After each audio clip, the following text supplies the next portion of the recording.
ប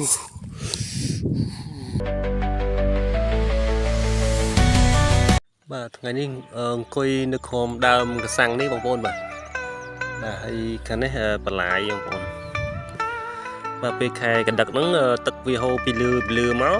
តែឥឡូវវាប្រែប្រួលអស់ហើយបាទកញ្ចក់ដែលធ្វើរោងចក្រអីអស់ហើយម្ដុំហ្នឹងខាងលិចហ្នឹង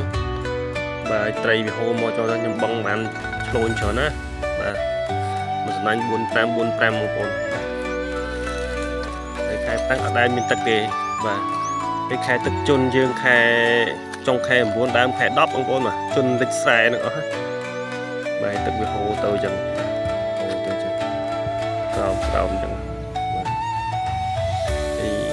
សវោកូនក្រាញ់បាទអូកូនក្រាញ់មកបាយពុះនេះបាទតែរយៈពេល2ឆ្នាំអីនេះអត់ដែលបានមកបងនឹងទេបងប្អូនបាទហើយខ្សត់ត្រីបងប្អូនណាត្រីធម្មជាតិគឺខ្សត់ទៅបាទដូចថាវាអត់មានភពត្រីធំអីអត់មានណាបងប្អូនបាទវានៅតាមតាពាំងធ្លុកអីទួយដល់ពេលខែទឹកជន់ហ្នឹងវាឡើងពងកូនតាមស្រែអញ្ចឹងណា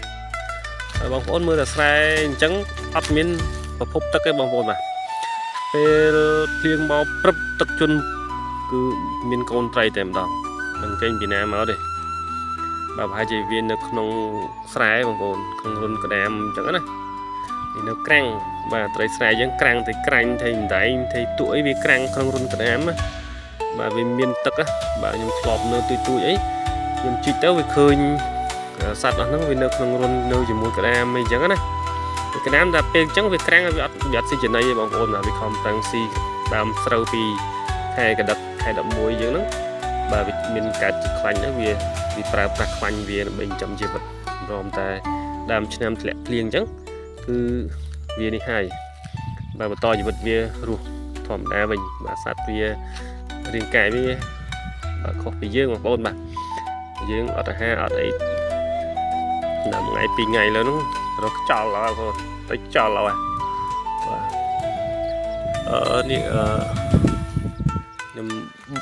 បងត្រីហើយខ្ញុំមកជ្រកបាយអីនឹងបាទចេះនឹកឃើញបងប្អូនបាទនឹកឃើញកាលពីអាយុក្នុងជិត10ឆ្នាំមុនបាទតិចទៅបងត្រីបងប្អូនទៅនេះពេលថ្ងៃបន្តិចហ្នឹងឆ្លៀតបាទទៅបងត្រីនោះបងប្អូននោះទំនប់ពីនឹងទៅហ្នឹងវាឆ្ងាយដែរបងប្អូនបាទឆ្លងភូមិ4 5អីទៅបាទហើយជិះខ្ទង់ជិះម៉ូតូឲ្យទៅកន្លះម៉ោងដល់បងប្អូនបាទ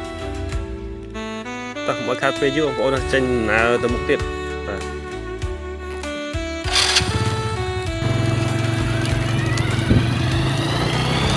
បាទខាងនេះបន្លាយបងប្អូនបាទបន្លាយបាទបន្លាយអញ្ចឹងវាទឹកហូរដាច់បងប្អូនទឹកហូរដាច់មកចេះអញ្ចឹងខែភាសាយើងជាអត់កើតទេបាទអញ្ចឹងយើងត្រូវជិះចូលក្នុងអូនឆ្លងកូនបន្លាយហ្នឹងទៅមុខទៀតបងប្អូនបាទឥឡូវខ្ញុំចាប់តាមបងហើយបងប្អូនបាទនេះសំណាញ់ទី1ហើយតិចនិចក្នុងការបង់ត្រីរបស់ខ្ញុំហ្នឹងគឺបង់ចោះបងប្អូនបាទបងคลิกគ្នារៀងឆ្ងាយតិចមួយសំណាញ់មិនបានត្រីបងប្អូនបានត្រីអត់ផ្អើលបាទនេះវាជាវិធីសាស្ត្រនៃការយើងដើរបង់បងប្អូនបាទយើងបង់គិតគ្នាបង់អត់បានទេ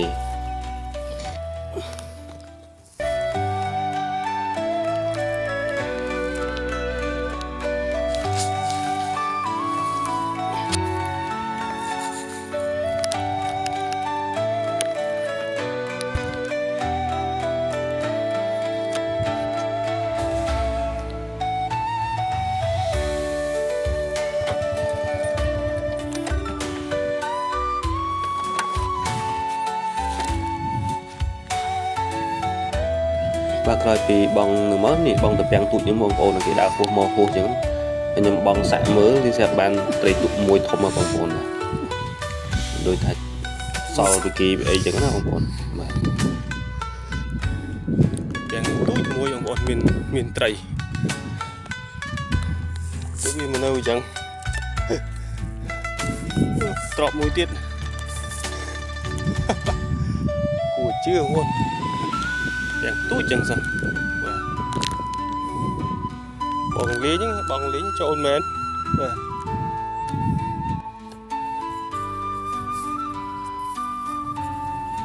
បាទឥឡូវខ្ញុំចាប់ផ្ដើមដោះស្រាវសំណាញ់បងប្អូន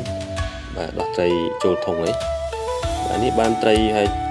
ចិត្ត1គីឡូឯងបងប្អូនបានស្ពិន2ធំអូយវាស្ងោរជក់មានចិត្តណាស់បងប្អូនបាទនេះខ្ញុំចាប់សំណាញ់បងប្អូនហើយ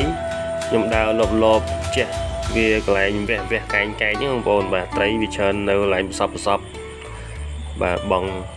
កន្លែងចឹងបានឆាប់បានបងប្អូនបាទនេះបងប្អូនចាំមើលខ្ញុំដើរលបកុំឲ្យត្រីប៉ាល់បងប្អូនបាទព្រោះត្រីឆ្ពិនគឺដឹងណាបងប្អូនត្រីចេះមែនតើណាតែលកទឹកដឹងណា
បាទនេះបងប្អូនបាទសរុបលទ្ធផលបានត្រី2គីឡូ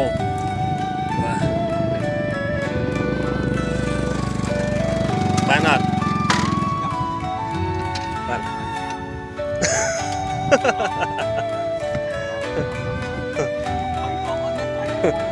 អើយចប់ហើយចាញ់បងនេះ2គីឡូអត់ទេ